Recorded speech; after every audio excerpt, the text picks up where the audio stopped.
Good afternoon. Subject is on these two sons of Abraham, and this is Ishmael and Isaac. God came up with these two sons, and he had a purpose. What was the purpose? To establish the two families. One family that belongs to him, another family that belongs to man. God has got his own family of his own children, people that will inherit the kingdom of God. And there are others, those that belong to man, like my family. My children are just my children. Your children are just your children. But God has got his own family. And this family is not born. The children are not born the way the children of man are born. For our children to be born, for me to have a family, I must have a wife. I'm not just having a wife. This wife, I must go with her in bed, sleep with her, and get the children. This is now children that belong to man, but they are children that belong to God. How do these children come about? And we shall get it through what we shall read or what we're going to learn through these two children of Abraham. So, I will go to the scripture. The Bible is the authority of what I am talking about. It is not my imagination. It is not my dreams. It is not my ideas. It is exactly what God purposed to teach us how his children are and how our children are. So, I'll go to the scripture, the book of Genesis, chapter 16. That is where I am going to read.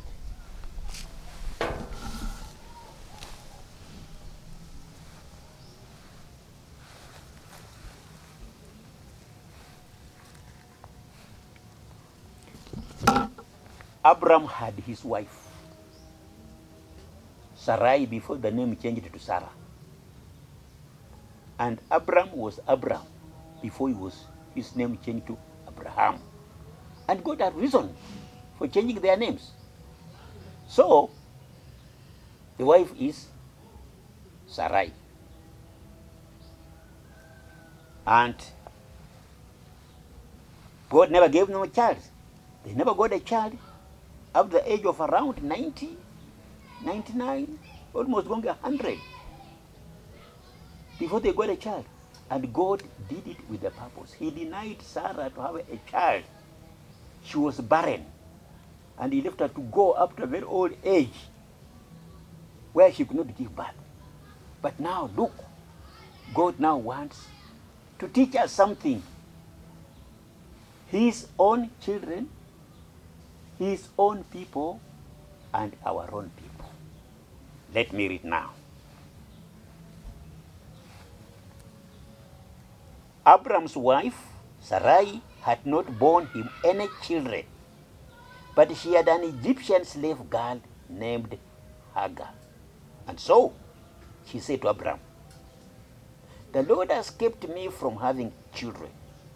Why don't you sleep with my slave girl? Perhaps he can have a child for me." Abraham agreed with what Sarah said. So she gave Hagar to him to be his concubine. Not wife, to be concubine. This happened after Abraham had lived in Canaan for 10 years. Abraham had intercourse. Abraham had intercourse with Hagar, and she became pregnant.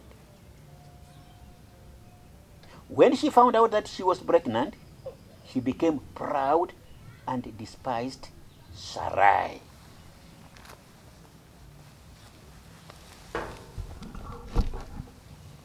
Sarah is the one who decided. Sarah is the one who came up with that idea of Abraham going, sleeping with a slave girl to have intercourse. And that is exactly what happened. And Ishmael was born. So Ishmael was born out of sexual intercourse, out of fornication. And that is exactly how me and you and all other people are born. Now, Ishmael has been born now. What followed? There was that envy. Women normally have envy now. There was no peace between Sarai and this slave girl. This girl began bragging now because she was pregnant. She has got a baby. This one doesn't have a baby.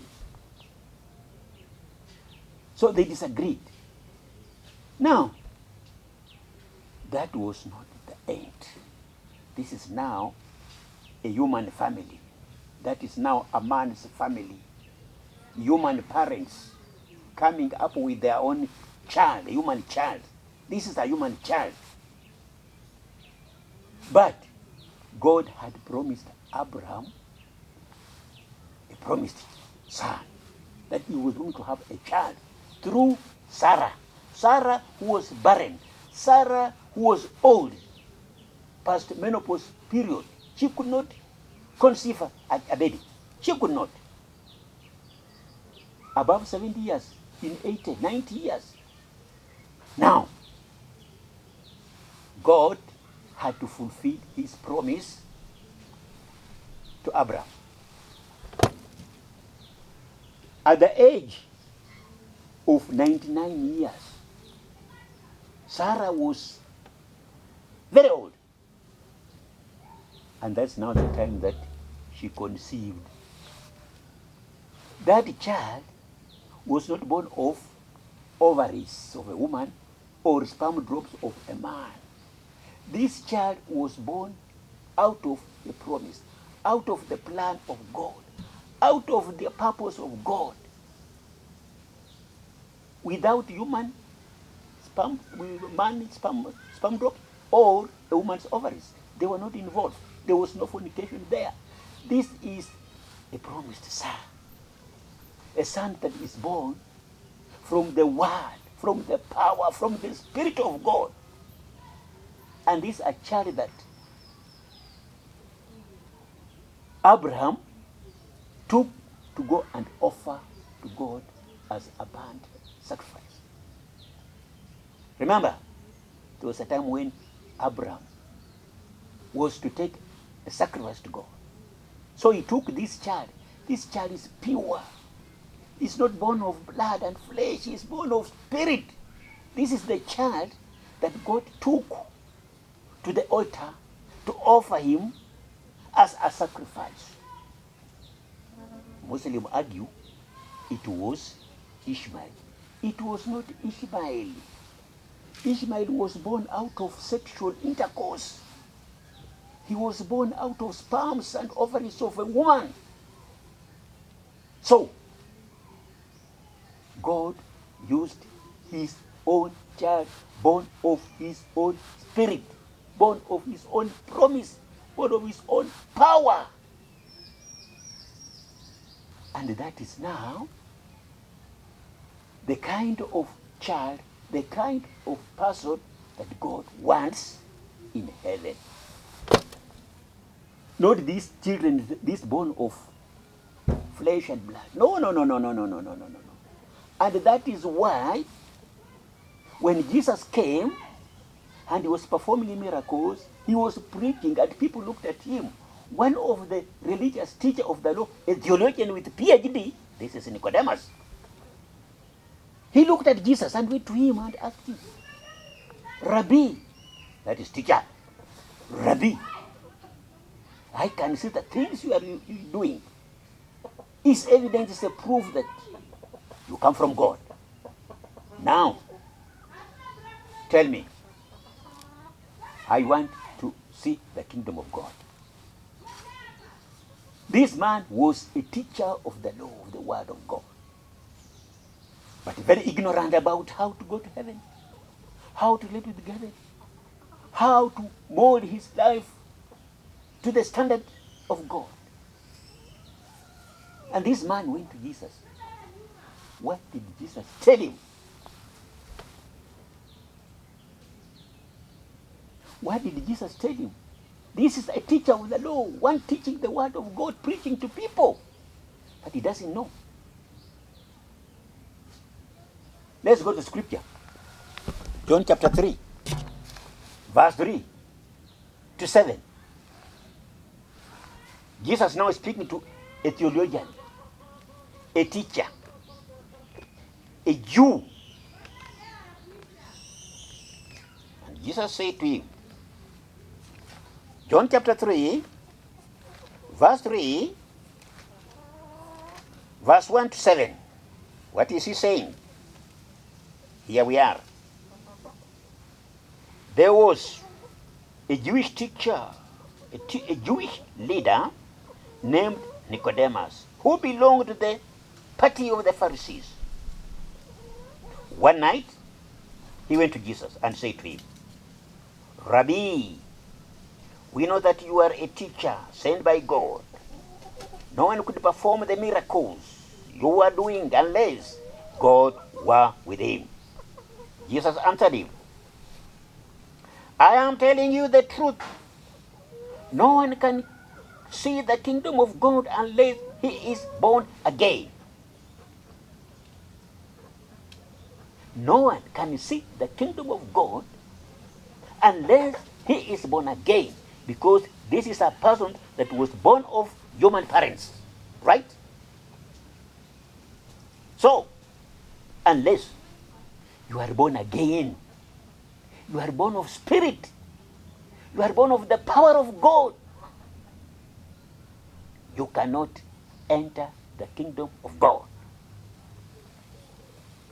Let us continue. The theologian now asks, how can a grown up man be born again? Nicodemus asked him. He certainly cannot enter his mother's womb and be born again. Jesus repeated the same thing. I am telling you the truth, replied Jesus. No one can enter the kingdom of God unless he is born of water and spirit. Verse 6, a person is born physically of human parents, but is born spiritually of the Spirit. Do not be surprised. Do not be surprised. Because I tell you that you must all be born again. You are a Muslim, you are a Catholic, you are an Anglican, you are an SDA. If you are not born again, you are not going anywhere. You will never see the kingdom of God. Kudanganywa hapa na mapriest wengi. You must be born again. May God bless you. Thank you.